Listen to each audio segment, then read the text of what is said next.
All right. We should be live. Cool. We are live.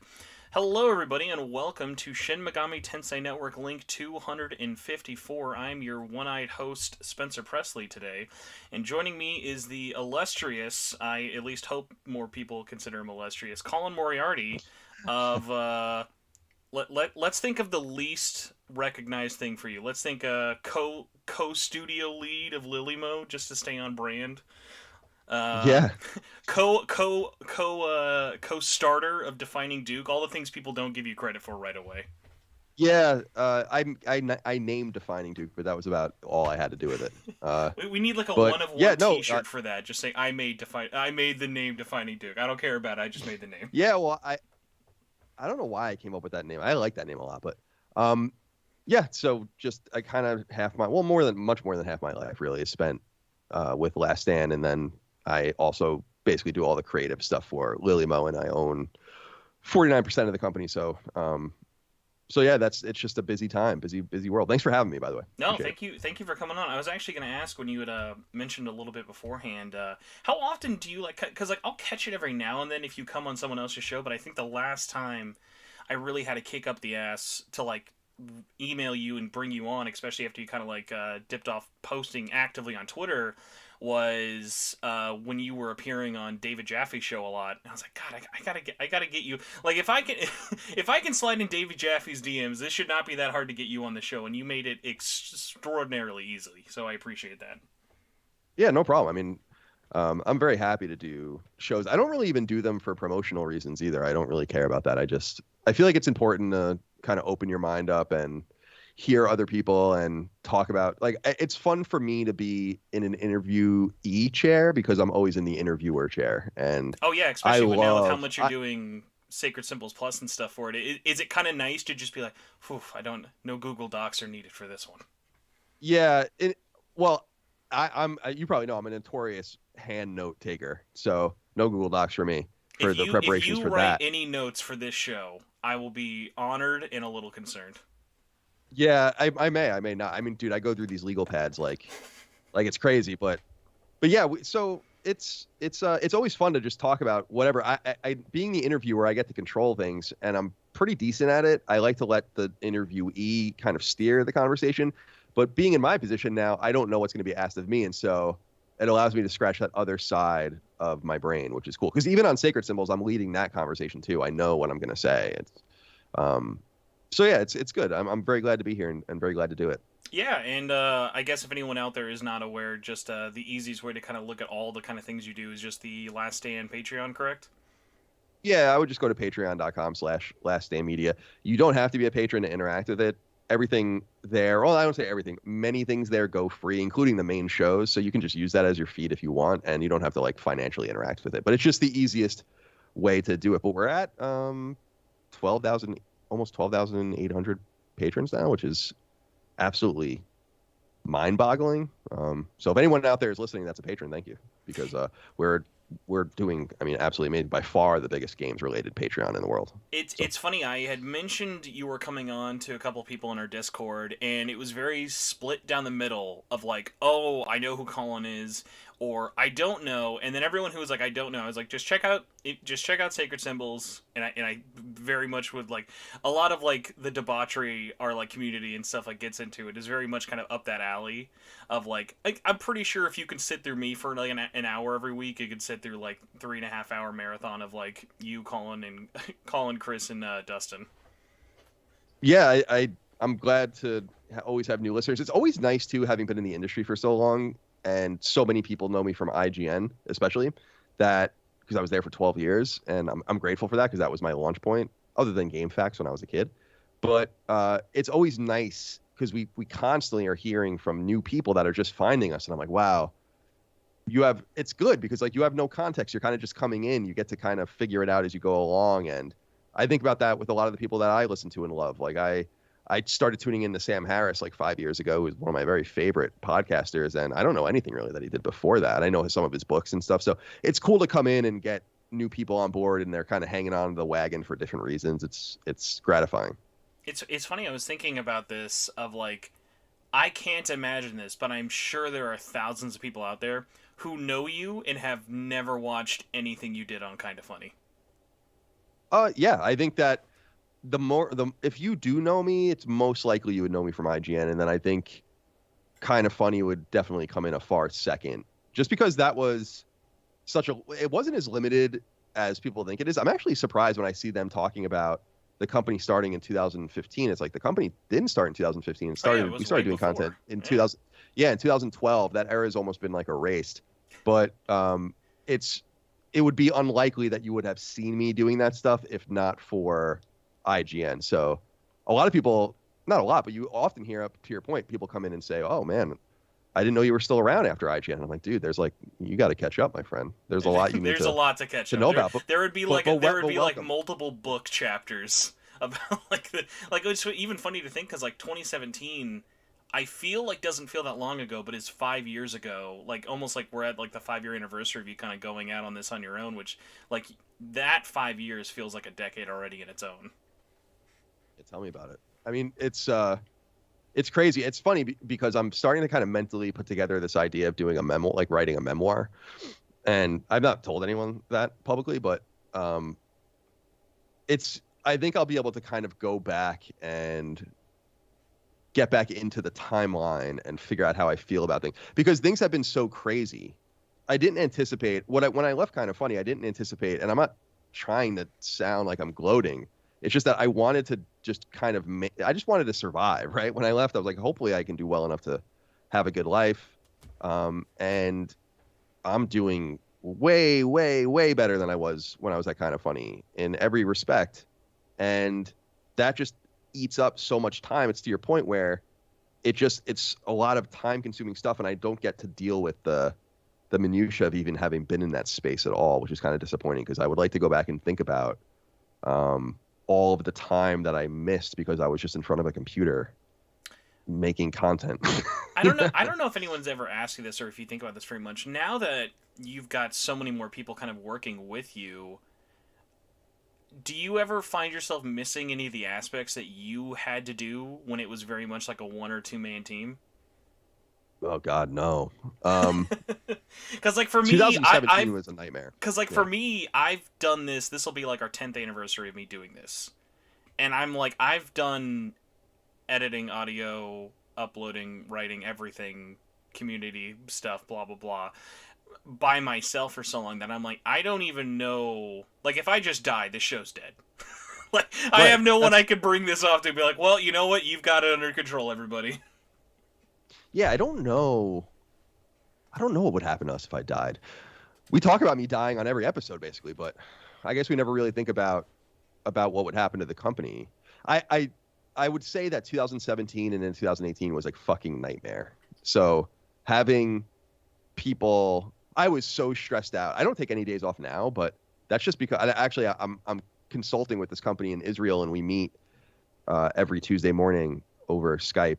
And I was telling them that I was annoyed by Christmas because it like interrupted business, and they were like, "Man, you really are a capitalist." But at the same time, I just think that the experience that I had, I think, is more valuable than I've kind of been able to even analyze. And I would like to just go into that, and I don't know, I just like to figure all that out at some point. So yeah, I guess a memoir will be the easiest way for me to explain how everything went during that time and how difficult 2017 and 2018 were, and how thankful I was to get Dustin on board and then Ben and everyone. And now I don't have to worry about any of that stuff anymore. And that allowed me to get more involved with Lilymo. And although I was involved with Lilymo from a pretty early stage, it allowed me to get more hands-on with it and pursue other things as well. There's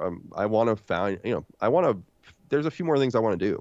So it's, it was funny though. Like I relate to you a lot with the Christmas thing, especially of like, I remember just scheduling guests on, because for the longest time this show's changed in a lot of forms in terms of having like 4 hosts, 3 hosts, back to 4, and then for the last, I'd say like almost like 3 years now at this point, it's been, I'm trying to do basically me and someone new every week.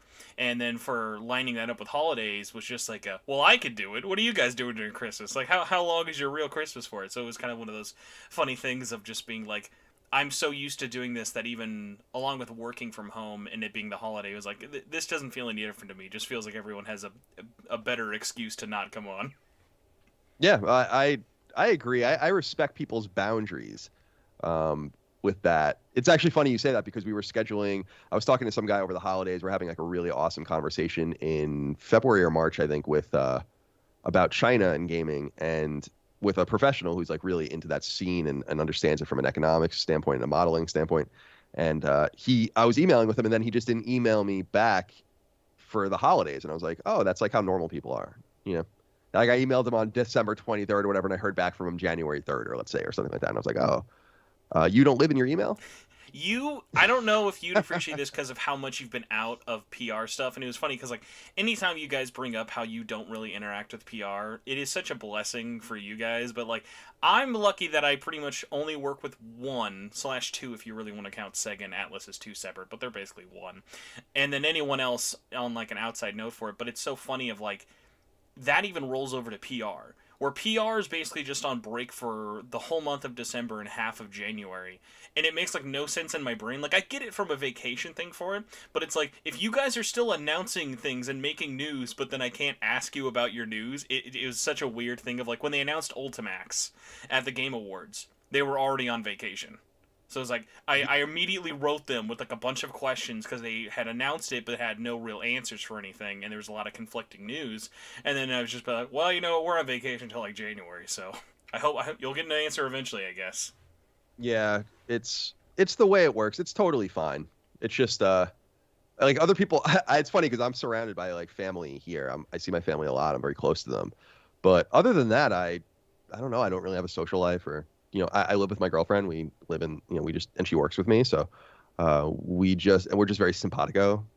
And so it's just, everything's kind of easy and I don't want to say thoughtless because that's obviously negative, but it's that the PR aspect of it is nice because first of all, gaming PR, there's some really good gaming PR people. In fact, you've worked with Atlus, so you would know a guy named John Harden. Oh, man. I literally was just reminiscing yesterday about him and Aram. Him and Aram like who is Jabari, now right? thankfully still a PlayStation, but it's just one of those things of like what sucks is like they set such a high bar at working for Atlus that still the current staff is not really at that level of just like they would answer and be like they'd be like whatever we're eating, sleeping, and breathing PR for this because like the community and everything like needs for it, whereas like I think they set such a high standard that then everyone else after it is just kind of been like, well, I gotta do this too, I gotta talk about Sonic. I'm like, do you gotta talk about Sonic? It's so funny. Yeah, Aram, I remember when he went to Sony and we were sad about that because I was still at IGN, but then we were like, oh no, this is good for us because he's at Sony as well. And I spent a lot of time with him. And John Harden, I've had so many funny memories with as well. Although he left a while, as you know, a while ago. But it's gaming PR. I have a very adversarial relationship with a lot of gaming PR. I'm blacklisted in our company are blacklisted in a lot of places. But we also don't solicit anything either. By rule, we don't force Defining Duke to live by those parameters, and they don't. But for our podcast, we don't have any relationship with Sony, the company we cover the most. In fact, I would say we have an adversarial relationship and a skeptical relationship with Sony, both in the real and in the main. And then I also think that it allows us to come off as more authentic. Everyone hits with their previews and reviews at the same time. We're playing games along with people. Like we're playing them at the same time. And it takes off all of this pressure. I think some places really rely on that access because, frankly, their content either isn't very good and they need that content, that access, or, you know, you got to kind of, it's like a cart before the horse thing. You're going to need to get people in the door. And so I totally understand that, but it's been a huge boon for us and just opened us. Like, I don't have to even pretend to like these people and they don't have to pretend to like me. And well, it's no offense. I knew some nice gaming PR people and some good people, but they're gaming not PR made is equal, like you said. It's such a mixed bag of like some, and a lot of it is not even personality. Sometimes a lot of it is just company policy culture, but like a lot of it sometimes is just one of those things of like because like. And it's a lot weirder for me because I started this from a media side, but I'm very often thrown into, well, you're a content creator. I don't call myself a content creator. I don't call myself a podcaster. I do a lot more like, but like I still come from that thing of like I worked as like a news and reviews editor. I did a lot of stuff from like games PR and in that sort of field. So like I think of this podcast as very much a supplementary thing. But like when I'm doing editorials or when I'm doing reviews or previews, because like that's a whole separate field that if you are already not involved with PR, you're not missing out on much. If you're not missing out on the content creator pool because it's just a bunch of key beggars, which you may have even like kind of gotten into like with your other games you released for, but like the amount of people that are like, I just want your free game code. Can I get your free game code? No, definitely. People are even selling our codes. Well, because that was the thing. I try to tell people this is that and this is what I was trying to say was that I've known some nice PR people. I've liked some PR people. But PR people are liars. Their jobs are not very hard. They just answer emails, give out keys, set up interviews, and sit there while you talk to people. It's like not difficult work. They're often disconnected from the product. A lot of them, I mean, I can speak for PlayStation. A ROM is an outlier because most of those people don't fucking play games at all. They don't know shit. You know? That I used to work with at PR. They don't know goddamn thing about games. I will say my first memory of a ROM, it might be like the most. Like I already liked him before I had interacted with him in a work sense for it. The first time he'd ever worked with me as someone in media was he personally overnighted FedExed not one but 2 copies of Soul Sacrifice for me to review because the FedEx thing had messed up and I was like late to getting it or whatever. And it was like he had personally himself like gone to the office, stuck it in a mailer, gave me 2 copies to work on the review for it. I remember like, man, I already love the Vita and I already liked you before, but like it was one of those things of like you do not need to make those steps, let alone most people don't make those steps. Yeah, he's an outlier for sure. Just on the knowledge front as well. Just he does play games. He's passionate about tech, but most of the people at Sony are just they're PR people. They're lying to you. When I always tell people, especially like when a company says we don't have enough codes, they're lying. Oh my, that's the most frustrating because there was a time where I don't think they would ever admit it, but Atlus definitely did like blacklist our show at least, or some of the people there just were not fans of me for whatever reason, and I would be like, we just don't have any codes on PS4 for this. And I'm like, I know how many codes you get when you get a game on PS4. Like, I know how a lot of that sausage is made, and it's like, just tell me no. Because, like, we talk about being blacklisted, but, like, it's not like you get an email from Sony or I get an email from, hey, we're just not going to talk to you for a while. Like, you just have to find it out yourself. Yeah, it's strange. I don't know. It's, well, anyway. Well, 15 minutes in, I think we're ready for an introductory question because we've been complaining and promoting for a while. So, Colin, as I ask everybody who comes on this show, a good way to kind of get to know people, at least in terms of like their Atlus sense of things, what is, if you can remember, the first either Shin Megami Tensei or Persona game you ever played? Oh, Persona 4 is the only one that I've played. Now, specifically Golden, or yeah. did you ever mess around? Oh no, with the PS2 Golden. one? It's funny. I incidentally have a sealed copy for PS2 just because I had it at IGN and then I just put it in a box when it came out. So I have that. That's just floating around somewhere. But yeah, Golden specifically is the only Persona game that I've interacted with. Yes. And it's so funny, especially for me as like someone who's followed your work for so long. It's almost taken a decade after this game's come out, and you're finally almost about to like beat it, and it's so surreal to me. Like it was just one of those things that I had been like, I don't feel like you were missing out on anything like that exceptionary, but it was just so funny of like, not that you didn't care for it your first time, but that it kept bringing you back. Because like, what is this, like your third attempt to like play through it? Yeah, I played it for a very brief time in 2015, and I was like, eh. And then I played it again in 2019 for probably a month, like over a month. I played it for about 20 or 25 hours, and I started to get a little bit more of it then, and I was like, okay. And then I just stopped playing it. And then late last year, I picked it up and started it again. And it was at that point that it clicked. Because the thing is that I think a lot of people they know me, and they're eager to tell me games that they like that they want me to play, and I totally get it. Because I do the same thing. But I think I always make fun of the audience because I'm like, you guys are recommending me games that I would just never play because you like them. When people recommend you, like, you got to play Diablo and stuff, I'm like, dude, I don't want to fucking play Diablo.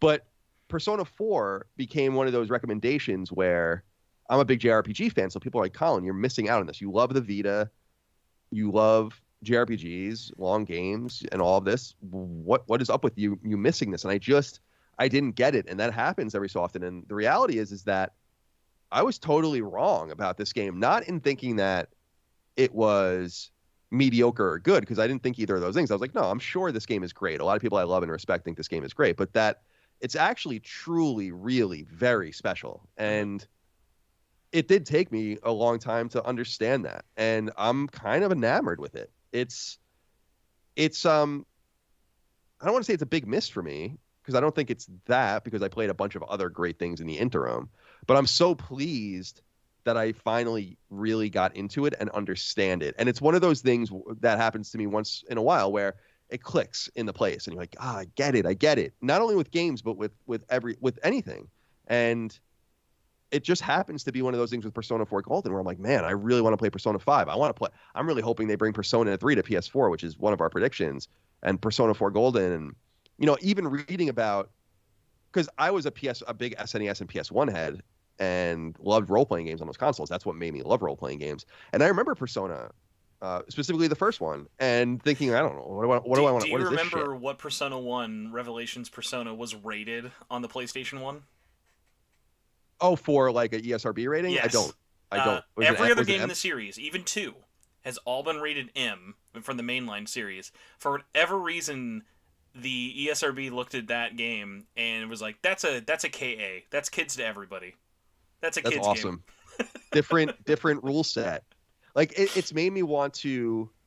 It's made me want to explore the depth of it and really get into. I was asking actually Micah, my girlfriend, who you were dealing with, who's a huge Persona fan. I was talking to her about it. We talk about it a lot, and I was like, "What is it about these high school kids that's so appealing to me?" It's like, seriously, and thinking about high school drama and high school fiction, there's something about it that is so tantalizing. I'm 37. It doesn't feel weird to me. I'm almost envious of you. You're at like the tip of the iceberg right now, because I get asked this a lot. But, like, now that you're kind of jumping into it, like, you have such a sea of games from this developer that are just like this in that level of quality. And it's so funny of, like, some people be like, how do you, like, still talk about this after, like, all of these years? Because, like, I am one of the... I think we were the first...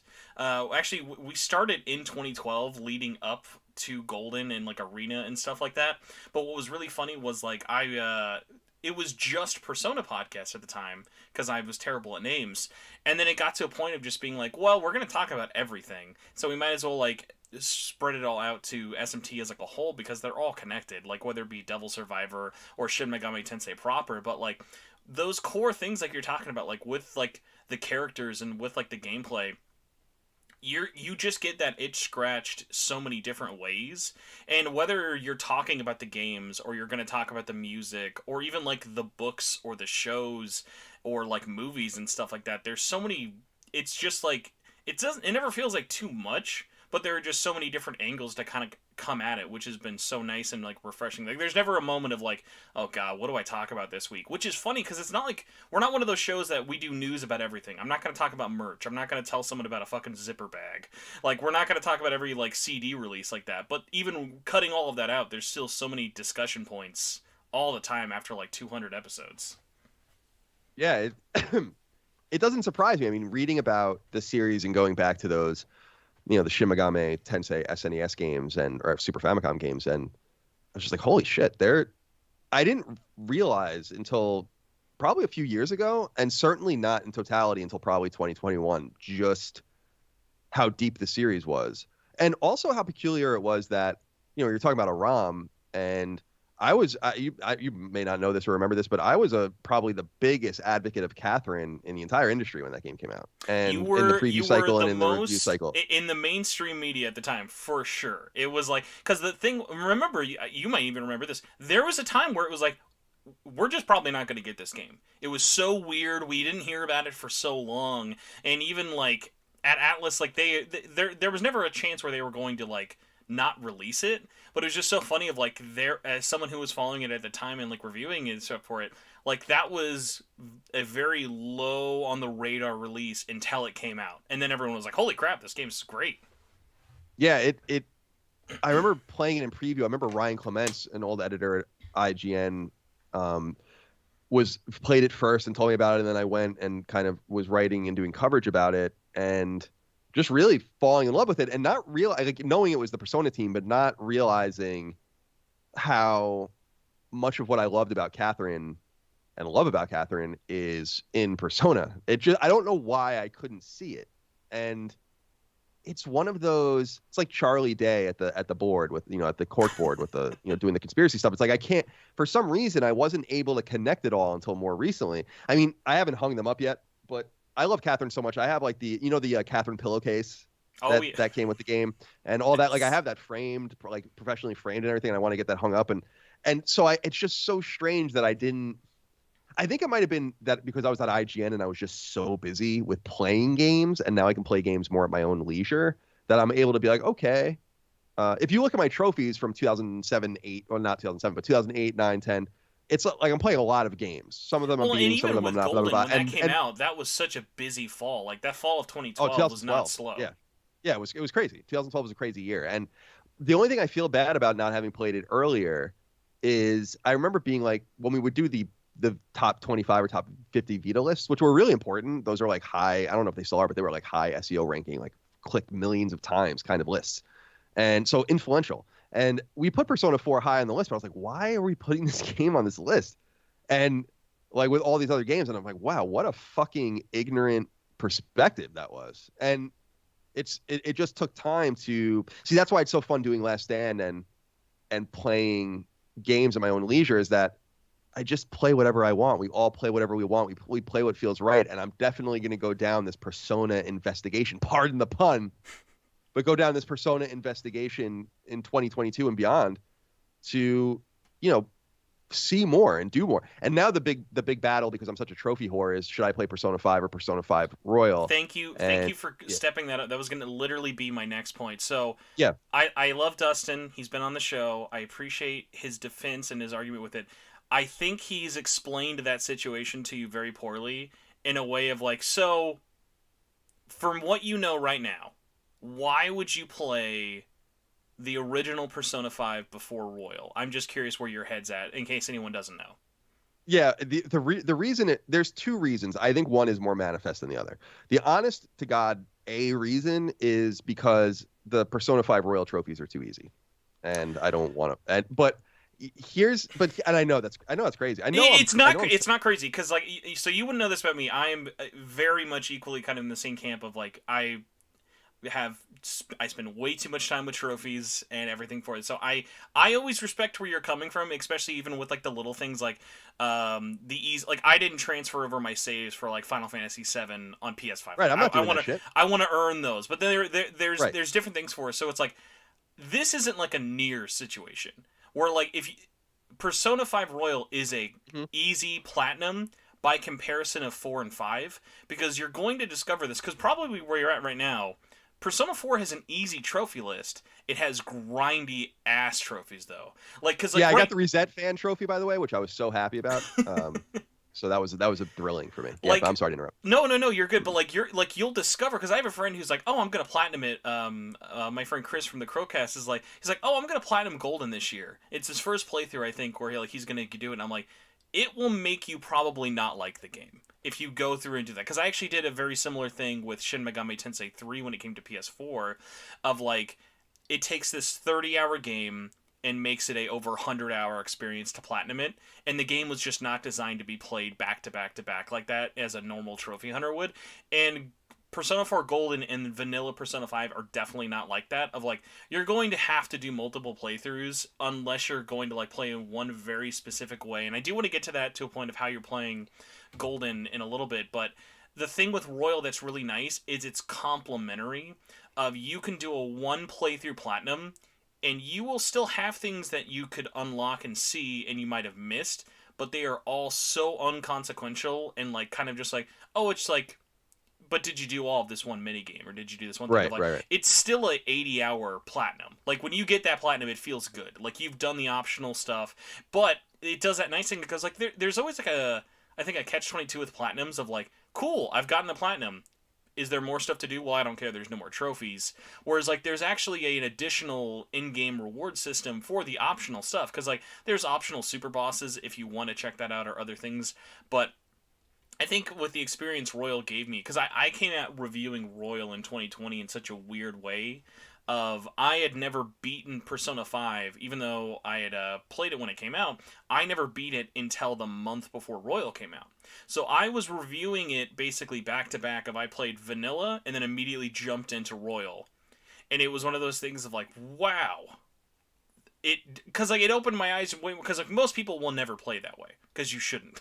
Because like that's just like a lot of time to compare. But it was one of those things of they're charging full price for this game that was already on like the PlayStation greatest hit. Like you could buy that game for $20 when they were charging for Royal. So it was like I really wanted to kind of come at it from a thing of like, hey, who's this really for? Is this for new people or is this for returning fans and stuff like that? And it came at it at a very interesting side of like it's not perfect at all. I will always be so amazed when I see Persona 5 getting 5s or Royal getting 10s out of 10s and stuff like that.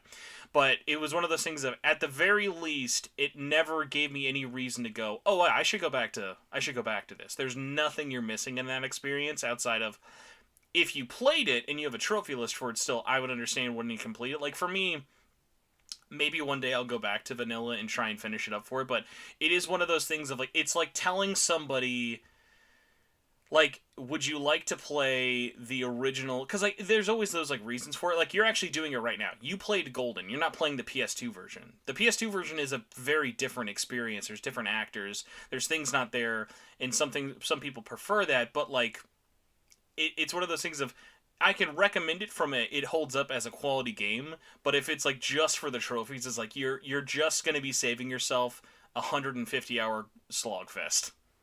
Yeah, I mean, because that was going to be the top reason were the trophies, and then the kind of secondary reason was what you were saying was, but it really goes into both ways, which is just the other one can always be gotten back to later, and that's like more of a wishful thinking sort of thing, but it ties into what you were saying about Final Fantasy VII and the first party games where people are just popping these trophies again. I'm like, this sucks. Why would you? First of all, if you like trophies, why are you doing it? It's a hollow experience. It's right? Like, hollow. I'm excited. I mean, I know it's a weird thing to say, but I'm excited that I have a PS5 version of Spider-Man that at some point I can just go play in platinum. I have a Miles Morales PS4 version. I can also do that too. And Uncharted 4 and Lost Legacy are going to allow that. They did that with a bunch of games. I'm like, why are you guys doing that? And I know people think it's crazy, but that's why I won't play Intergrade, because it's gonna. I don't know. I'm mentally touched. Square Enix is going to make a specific DLC version where they strip out the entire Intergrade and just give you the episode Yuffie. Because I don't care if you play Intergrade again. That's very optional. It is only upsetting to me because of how good that DLC is. Like they did such a great job with that it's like, oh, like I understand the whole comparison for it. Like for me, actually, I'm viewing Final Fantasy VII as same as the way as Spider-Man.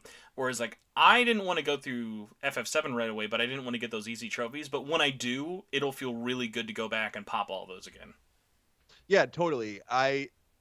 My suspicion is that I will play Final Fantasy VII Intergrade, the whole thing, before the second part comes out, because I'm kind of in that space now mentally where Horizon 2 is coming out soon, and I was looking at the trophies. I platinumed Horizon, when it came out, and I was like, oh yeah, there's like the Frozen Wilds, and there's the New Game Plus, and there's some skill DLC or trophies and all that. So I might go back and play it again to both get some trophies and refresh my memory for the game. And so I assume that when the second part comes out, I will probably just play all the way through, especially because who the hell knows if those saves are going to follow through to the next game or not. I bet you they do in some way. So not maybe thematically, not like Mass Effect, but maybe in the way the games touch. It's certainly something we want to actually do in our role-playing game as well if we make more than one. But nonetheless, it's exciting. So with Persona 4, yeah, I want to play Persona 5 next. I think the game I'm going to play, though, after Persona 4 Golden is done, I will probably leave the New Game Plus and the Margaret playthrough and stuff for another time.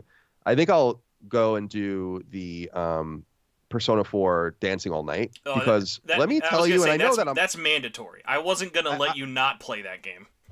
I was gonna say like the music in the game has no business being so good. I don't know much about the artists or the artist and or the band or anything like that. I have the record actually on my Spotify list and I listen to it, but it's so eclectic and interesting. I was like, holy shit, this is really, really like one of the most key and special components of the entire game. So I think that I'll go back and probably do that as well because I have a game going on Vita at all times, pretty much. So I played it in bed or whatever. And so I think that will be kind of like the background radiation game next. And then after that, maybe I move on to Persona 5 or something. Or maybe at that point, I'd rather play Persona 3 first. But so I'm not going to play it without trophies. No, yeah, I mean, hey, it's 2022 for God's sake. So right. The best thing is, because I don't know how much you know about the story, how much are you aware of the story for Dancing? I don't know anything about any of the stories outside of Persona, like where I am in Persona 4 Golden. So and in Persona 4 Golden, by the way, I'm in early December. So yeah. Okay, so basically with Dancing All Night, one of the best things about it is they literally threw out the developer who was making it because of how little they were focusing on the story, and they brought it internal. Like, they did literally the Final Fantasy VII remake thing with Dancing All Night. Like, that game has one of the most craziest like development cycles, but no one cares about it because it's a dancing spinoff. That was I didn't know that. That's really interesting. I'm very happy to buy them and support them at the time, and 3 good Vita games to get there, but obviously need the context first. Exactly. So the best part about it was they made it all very much matter in a sense of like, it's going to be a very different experience for you, but what's nice is it's not an overly long visual novel. They throw in enough dancing and you get to experience a good amount of the set list and the story, and it makes sense. But what was great is like, it never feels like a filler story, and even though like it's not like it's mandatory, its ending is actually a epilogue to the experience of Persona 4 as a whole. So once you finish Golden, and then when you finish Dancing, it will then just be like icing on top of like how much they complement each other, because they got all of those writers and characters back for it, and it all fits very, very well. The only thing, and this is such a dumb nerd thing, but I still have a chip on my shoulder after all these years. Laura Bailey was busy on Gears 4. I think it was Gears 4 at the time. And she wasn't able to return as Rise, and they got Ashley Burch. Ashley Burch is a great actor, but she's not Laura Bailey. And it's very obvious they recasted her. She's just very different sounding. And it just sucks because that cast's like send-off. Like, that's them going away. Like, that's their going away game. And that, like, she's not really there in the cast sucks. But, like, if the worst thing I can say is that about it, like, it's still a tremendous, tremendous game. Like, it's up there with, like, some of my, like, I have something like 400 Vita games. Like, it's in my top 10. It's always stayed up there. Like, it's a really special game, even though it has no right to be, because the developers put way too much love and care into it. Yeah, that's good stuff, man. I like the love, attention, care, the little things, like we always say on our show, that make a game whole and complete. I must say, as far as the voice acting is concerned, or the one thing I was surprised to learn, I think is true, to this point, is, or to the point that was being made, is I just can't believe that they recast Chie and that this new Chie performance is considered superior. Wow, so you think the PlayStation 2 one is better? Well, I went and looked at it. Like, there's a couple videos on YouTube of comparisons of them, and I went and I was like, I don't really see the problem with this version. That was, I guess, more my takeaway. It was like, why did they feel like they needed to go in and remove this? How did you feel about the Teddy change? I think Teddy, like, another divisive one, but I think his original voice was way too serious for his character. Yeah, I agree. That makes more sense. Although I don't want to say it like this because, well, no, Danganronpa did technically come first. It's like it's too much like Monokuma, like the whole voice bear suit thing. I'm like, why are we doing this in this game? That's like the whole thing I don't understand about that. Is because isn't there like a cat in Persona 5 that's kind of like that character? Oh yeah, every game's got the mascot character. Whereas right, like Persona 3 has a dog, Persona 4 has the bear. I will say this, to save you the correction, Persona 4 with Teddy did come before Danganronpa on the PSP though. PSP, yeah, you're right. I guess because it would be 2007, right, or 2008 for Persona 4. So you're right. You're right about that. And the 2009 or 2010. But no, like that did start a trend because of Persona 4's popularity, and with Teddy being the kind of mascot character, that did lead to things like Danganronpa. That did lead to other like mascot like RPG things with it, where like you still see it to this day, and like. I'm not someone who's as negatively against like with a character like Teddy, but I think they wear their flaws very much on their forehead. Like you can't ignore some of their like you didn't need to make this character this way. He's interesting without being like a laughing stock. Yeah, you're right. By the way, so I guess I really Spike Chunsoft owes a great deal because I do love Danganronpa so much, but that coupled with I guess it's basically the Western release because it's that 2012 Danganronpa a little later, and then we get Freedom Wars with a fucking another bear character in it, like a bear mascot character in it, Percy Propa, or whatever the hell the thing's name was.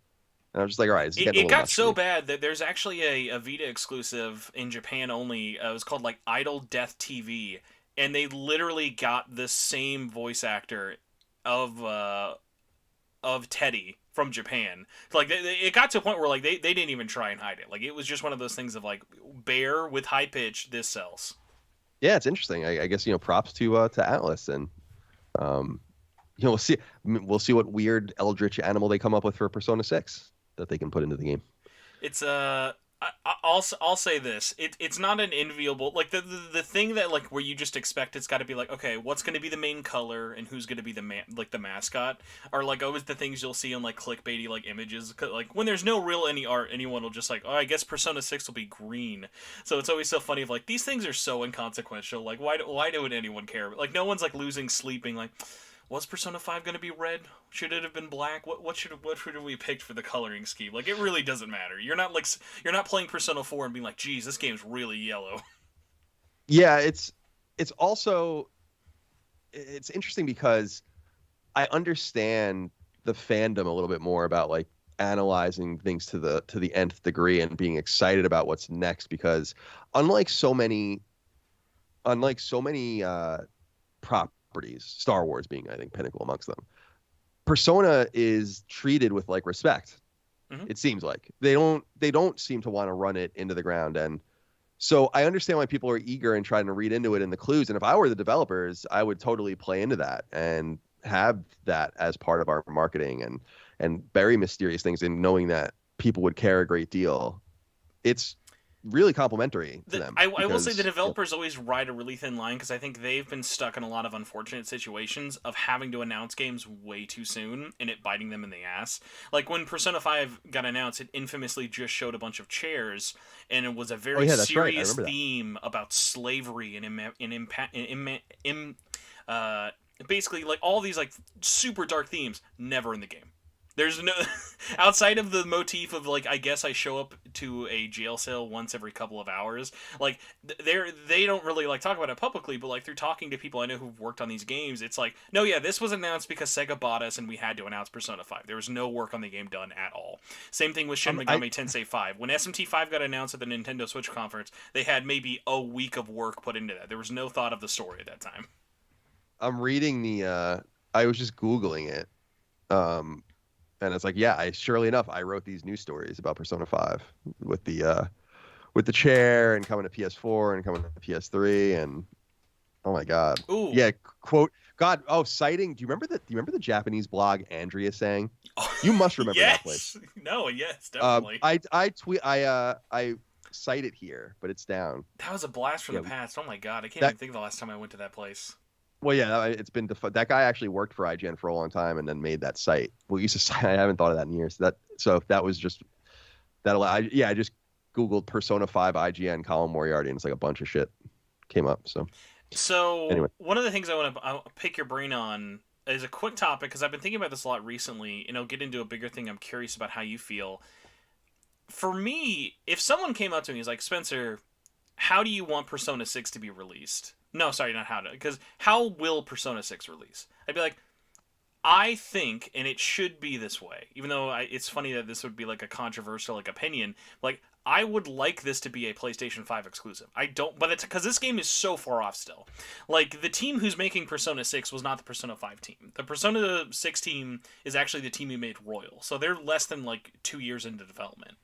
And it's one of those things where it's like, I would hope that that's just really far off and is just a PS5 exclusive at that point, and we can just assume and hope that we've sold enough of these that makes sense. Kind of like on a much lesser extent, like a Final Fantasy 16 thing. Like, would Final Fantasy 16 run on a PS4? Probably, but it just makes it more exciting that it is running on that new hardware and stuff like that. Like, so for you, now that you're kind of playing this, like, wouldn't it kind of be like a kick in the wind to be like, oh well, it'll just be on PS4 though? Yeah, I would imagine that. Well, first of all, it's what you're saying. Removing lowest common denominators and making them higher means that the game just aims for a higher benchmark. So they're totally making it next gen exclusive. I imagine it will come to PS5. I'm really curious about Persona and Xbox, and kind of wonder if they will. Part of their, like, I do wonder if part of their plan this year and their celebration is to maybe get those games over there. I don't know. It never gets talked about, but this is everything I've heard from Microsoft and from the Atlus Japan, because Atlus West has no say in anything. Like, they release whatever Japan releases. They have no say. The last time Atlus West had any effect on anything was they made that Catherine PC port, and even that is now kind of looked down upon as a bad port because it's not the full body release. It's the old PS3 release. Right. So the way it looks right now is Microsoft has been begging, like financially begging them to come on Game Pass, get their games on, like just like they did with Yakuza.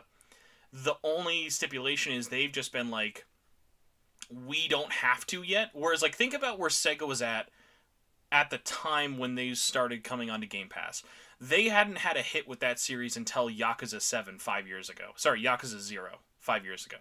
Where they were like, oh my god, we finally got a hit, and now Microsoft wants us to be on their platform, and now we can put an Xbox port out there. Whereas they're doing the same thing, and even though it's the same parent company, they have no fight. Like, they're not losing money having SMT and Persona not on Xbox. The only problem is, because of how everyone else has been acting in the industry and their own parent company with Sega, they have no excuse not to. And the really only thing they've really been telling anyone internally of, like, why is this not happening, is because they just don't want to pay the extra money it would take to make a port. Like, a fun fact a lot of people don't know about is, when I was investigating some of the development for Persona 5 Strikers has an Xbox port. But Atlus didn't pay Koei Tecmo to make it. It was just, well, we had to make a PC port and a PS4 port, and it was just so, because, like, they port their games to everything. Like, Koei Tecmo is like, will it run our game? I'll put it on there. And so it's like, this port's just there, but, like, they don't even view it worthy enough to pay for the ratings in different regions, and then to make a physical copy, and then to put it on the, like, store for that. Like, and it's just one of those things of, everyone knows internally it's going to happen one day. It's just a matter of what, not when. Because it's like, you look at how Persona did it on PC, you're not going to see those numbers on Xbox. It's going to be a very low margin, but the thing that sucks is they are ignoring, though, there is an audience who wants that. Like, even looking at something like Ultimax coming out, Ultimax originally was a PlayStation 3 and 360 game, and that this is now not coming to Xbox is really like spitting in your fans' face, because, like, there are people who started the series with those games on 360, and now you just can't play them for no reason. I will track that with great interest. I'm surprised with that consistency that Sony hasn't had anything to do with that themselves over this period of time. With the exclusive stuff. Yeah, I would assume that Sony was taking some of the relieving them. So this is a weird thing. I get a little bit of flack for this, but a lot of this is just kind of when you're hearing it from, like, off the record stuff where, like, I can talk about it, but I can't obviously, like, be like, oh, Johnny Blank from this guy said this. But the way I've always had it explained to me is Atlus gets way more money than most people are aware of from Nintendo. It's obviously with SMT5, like, they literally were a co-publisher of that. But with Atlus and Sony, they've gotten paid by Sony for titles that people don't even think about. So obviously Persona 4 Golden, that was a big one for them, but that was during the early days of Sony being like, bring your games to the Vita, let's do that. Persona 5, that was a really big push for them, obviously with the PS4 and along with the popularity of Golden. Dancing was funded primarily through that with like a big Sony Japan exclusive thing. And then Royal was the same way. Royal was a very late release. And actually another one as well that people don't talk about, but Catherine was exclusive because Sony paid for it to be that way. Like there was nobody at Atlus Japan being like, we need to put Catherine on PlayStation Vita. But someone at Sony was like, hey, if you put it on both of our systems, we will give you this amount more.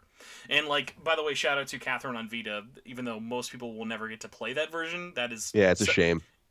It's such an amazing, like, technical port. Like, it's a technical, like, astounding, man. But that deal has been stopped ever since Royal and stuff for that.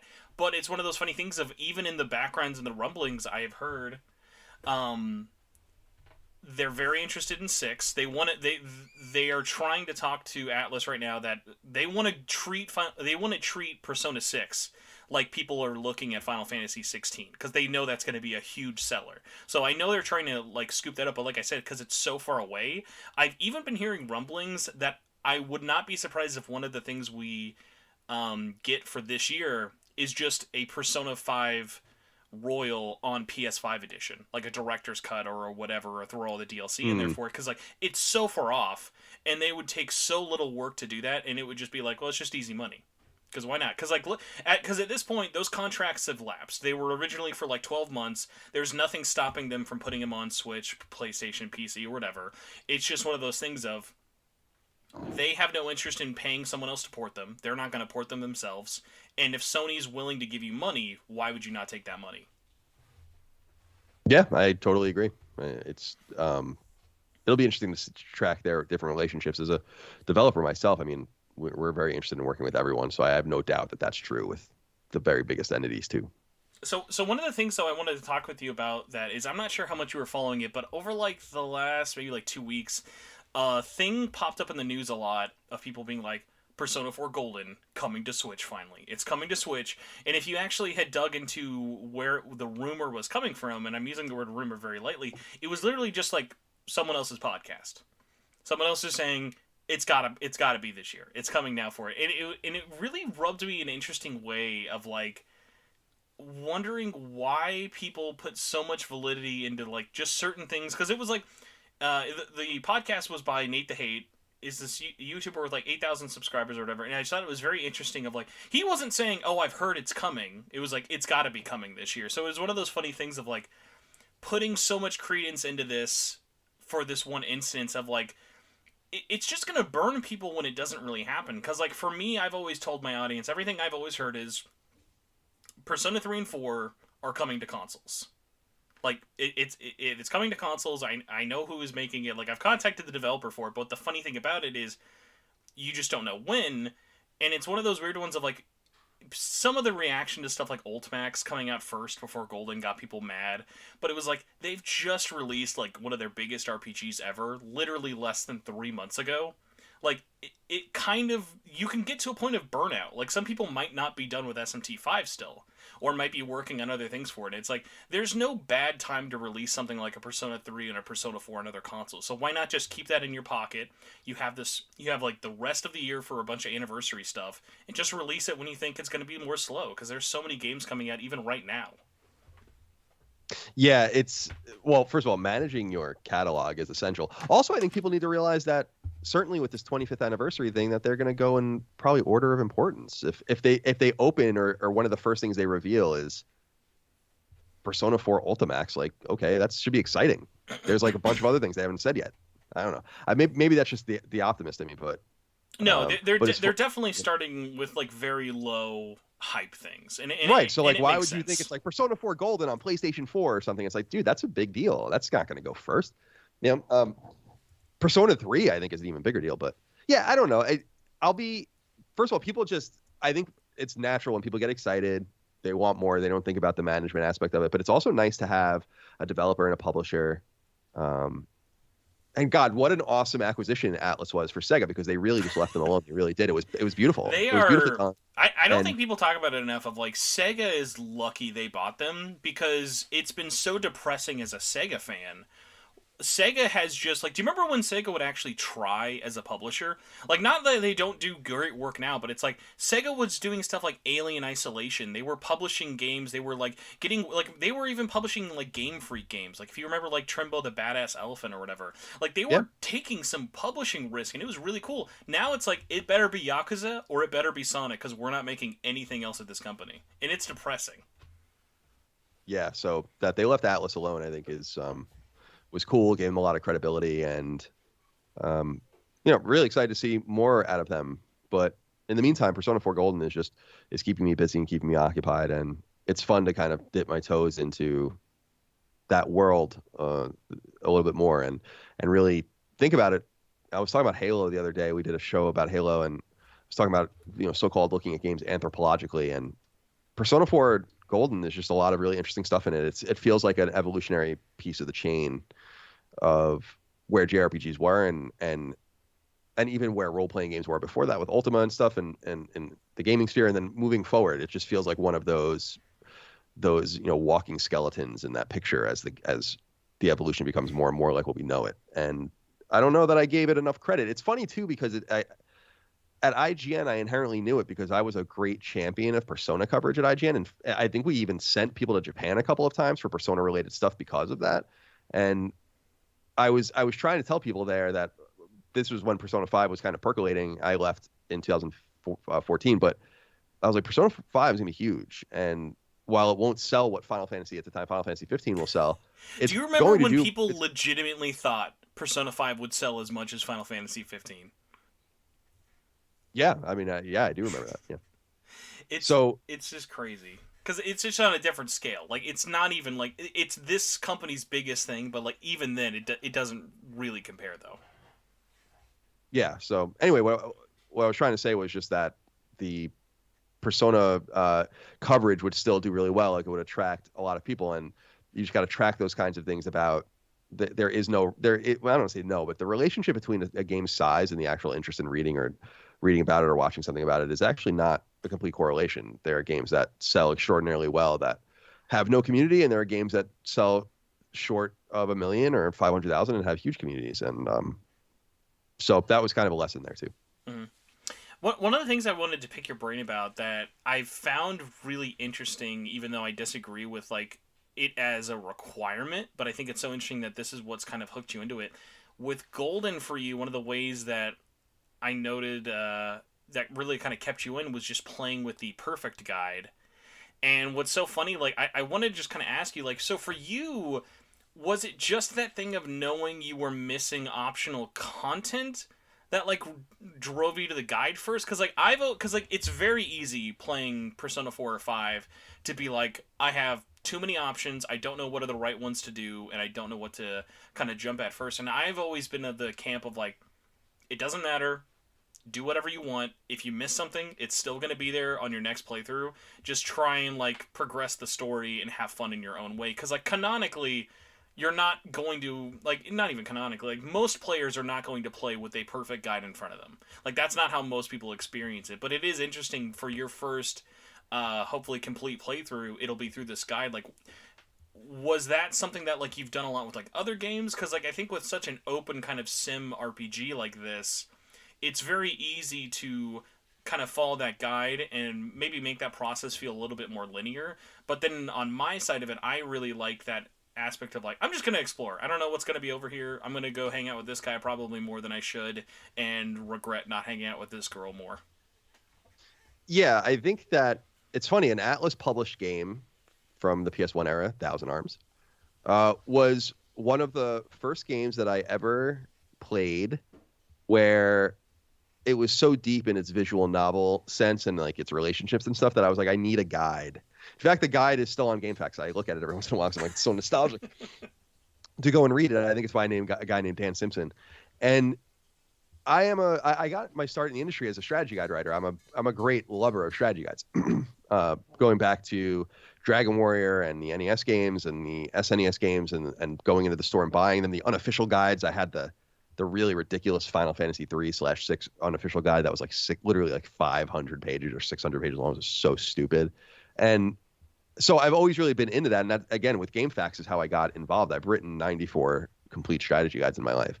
So, including for many big role-playing games. So I'm just attracted to them and more open-minded to them, generally speaking, and it speaks to my OCD kind of nature as a gamer. And I think it was, it really, in kind of talking it out, it playing it the second time in 2019 when I still lived in California I think I was starting to get frustrated because I felt like I was missing things. I like games with choice, but not with time. That's a real limiting factor for me. When a game says, it's very rare for a game to be like Majora's Mask, where I really love it and it's imminent, right? The calendar stuff made it for me where I was like, I gotta get organized. I don't know if I'm gonna have time to do this again. I want to make sure I see everything. And actually, the more I've played it, the more I'm really glad that I did it.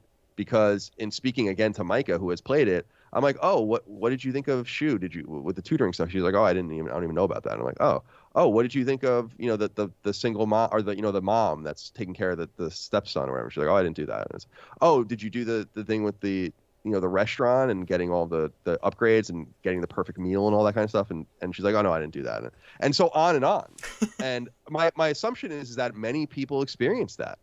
And I'm like, then in my mind, I'm like, you played Persona 4, but you didn't really. You missed like all of this kind of interesting texture that is buried in there. And I totally appreciate people wanting to find it organically, but knowing myself that I'm just not going to play this again anytime soon, I knew that I needed to play it more completely the first time through. Because if I just played it at a whim, that could be the only time I played it. And if I played it like that, I wouldn't have liked it as much as I do. We can all agree you've not really experienced Persona 4 Golden if Dojima hasn't complimented your vegetables. You're just not playing the same game. Exactly. Like there's all sorts of there's just all sorts of stuff with relationships and time and things that you can miss, and like there's like you can miss one of the books that you read completely, just do this totally incidental interaction with someone. It's totally stuff that would drive me fucking crazy. And so I'm actually quite honored because many people have been messaging me on Patreon, like dozens of people since I said I was using this guide, asking like, what guide is it? And so I keep sending it to them. And the thing is that it's a spoiler-free guide, so it's not really ruining anything for me. It's just saying like, go speak to Nanako. Okay, now it's November 1st. Go speak to Chie. Then at night, read this book. It's not really doing anything where it's telling you this is what Chie says or whatever. Yeah, and I think one of the other things that's nice about it is like you still have the entire other half of the game that you're still doing yourself. You're not looking at that guide to get through that dungeon. You're still making those decisions. So like it's not like you're progressing through, like it's not like you're just going through this visual novel, making the right choices, going through it, and then like it's still a very active experience for you, which is nice. Yeah, I agree. Like there's two ways to look at it. The proliferation of video guides, which is something I just don't support. I hate video guides. I hate it so much. Like I booted up my PS3 recently because I'm trying to platinum a old game on there, and I was pulling up guides. I was looking at video stuff for it on like my laptop on the side. I was like, I hate this. And you know what I did? I went to my library. I pulled out my copy of this game's strategy guide I still had by Brady Games, and it held up as a better experience than using video guides. Like, I hated it so much. Yeah, totally. Video guides to me are redundant. When I was at IGN and I was still writing guides, I started doing some video guides because that was what was expected. And I remember being like, why do you want to watch me beat the boss in Final Fantasy 13?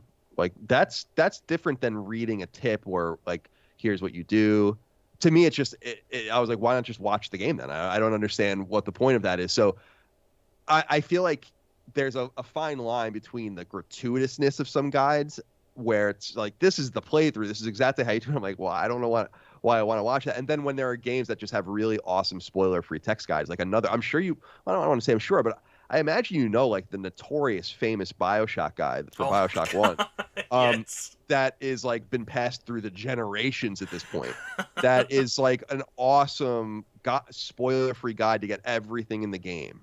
And That's the kind of shit I love. That's good stuff. I don't I mind will music say clips at all. we had it like too good. I feel like a decade ago because a lot of the written guides now, especially now that there aren't like there's no more Prima games or like Brady in terms of like physical like guides outside of like a very rare like piggyback guide or whatever. And a lot of the guides that exist now online are just going off of that. Well, let's make this video. Like if I see a guide and it's just linking me to a bunch of videos or is typing out and showing pictures to everything, I'm like you're not doing me any like service for it. Like it's nice of like read like go to like Polygon and like look up how do I beat this boss. It'll probably either be a video or a step-by-step phase of everything, and then like go to a guide from an RPG to that exact same boss, and it'll be like, hey, he's gonna do this. Try to have this. Good luck. Like it was Right. to help you. It wasn't to do it for you. It was to help push you in the right direction. Right. And so I think that there's a little that's fine if that's what people like, but that's just not for me. It's funny you say that though. I actually had because I'm an entrepreneur, so I had a brief business conversation with someone a few months ago, and I'm going to pursue it again this year, see if I can do something with it, where I had this idea of like boutique strategy guides. Like if people are making physical games, why not physical limited run strategy guides? And I think people would really dig that, even for classic games. Like imagine how did an you feel? Atlus. How did you feel about the one that Limited Run teamed up with Prima to do for Axiom Verge? Yeah, that's it's funny. I didn't want to say it, but that was the company that I approached, and they were like, "Oh, we already have something in play." But what I kind of felt bad, I was kind of annoyed by that because I had approached them pretty early about that, and I kind of wonder if the seating might have went in the other direction. I would not be surprised. But no, I'm not making any accusations. Yeah. I don't know that for sure, but that's some coincidence. But it could be a coincidence nonetheless. But yeah, I think that's a cool idea, and that's something that I really want to try to kind of do. There was that series of books, the boss fight books or whatever they were called. You know, where people were. Those and are I thought really that good. that was a pretty cool idea, and I was thinking of something similar, not for like new games, because the Axiom Verge, like that's cool to do that, and that was the game I pitched for to see if it could be like viable in some way to someone that's making a new game. But it would, like I was saying, like it would be fun to go and say, hey, Atlus, let's team up together and do a run of 10,000 brand new written strategy guides for Persona 4 Golden, right? That are for the versions that already exist, that are just for fans. The fans already know what to do, but it's this nice, like you can even almost maybe read it along in some way. It was kind of the idea I had, like a much more, because we grew up with the strategy guides that were, like you said, Prima and Brady, that were $10, $15, $20. I'm talking about something that's more like $50. Like, have you seen the ones? Like my favorite are like the ones I think it is like Piggyback or whatever for it. It's this like German company. Like they did the Horizon one. Like they do these mammoth like hardcore. Like they did the Sekiro guide. They did the Bloodborne guide. Like when they're putting out hardcover guides for DLC, they're really like they do it. Like they're like my high standard of like guides in terms of like quality and presentation. Like they basically feel like coffee table books. Definitely, and that's exactly right. It would be a coffee table book, certainly. So that's kind of like where I want to go, and it's cool that Prima's doing it, but Prima's still kind of a little budge, you know? Like I want something a little nicer than that, because I don't think they're going to be used the way they used to be. I have entire boxes of print strategy guides in my garage. They're totally disrespected and ripped up and written in and all that kind of shit. That's not really what I want to do. And so I was just thinking about like the biggest and best games. How could you do it? And could it be done without a license? And I think it could be. Oh my God. Can we bring back in just really obnoxiously big yellow font at the top of the book? 100% totally unofficial. Right, exactly. Like they were saying that like that was an advantage, but really that was a massive disadvantage for the game. But nonetheless, yeah. So anyway, that's kind of my idea for that. But yeah, it was funny to see that with Axiom Verge, because that was my idea, and it's either someone else came up with that idea at the same time and pitched it to them, which is totally possible. I love Dan Edelman; he's a good friend of mine, and Tom Happ, of course, is a buddy of mine too. But when I heard that, I was like, "Oh, come on, man! You know, like, give me a break." But yeah, nonetheless, I'll pursue that idea in the future. I gotta the entrepreneur in me just won't die. I just feel like I just need to keep trying to do new things. So we'll see what happens. And like, there's always like such a avenue for it. I mean, like you look at how people have reacted to. I think like even like looking at a celebration thing for it. Like even if like you just like leaned into that idea and they just did it for maybe like Persona 4 or 5, like, hey, we're gonna make these guides. They're only gonna be on sale for a limited time or whatever. You can do it on like, God, they made a store. Might as well throw something useful on there that's not like a T-shirt. So it's like there's people who like would be begging not only to buy that but to make that. Like there's just like that there's such a market there. I think the hard part is then getting the necessary parties interested to do it officially. But then, like you said, there are still people out there who would buy it unofficially. Like that's not stopping anyone from buying like books about like translating these Nintendo games that are not officially licensed by Nintendo. Yeah, exactly. Like, I don't know. I want to see would taking. I was thinking about Mega Man, for instance, the awesome Nintendo Power screenshot maps. Like, would that be trademarked? Like, is that showing too much? Like, there's a lot to overcome, like, and figure out, and what partners would be interested in all that. I don't know. It's something to think about.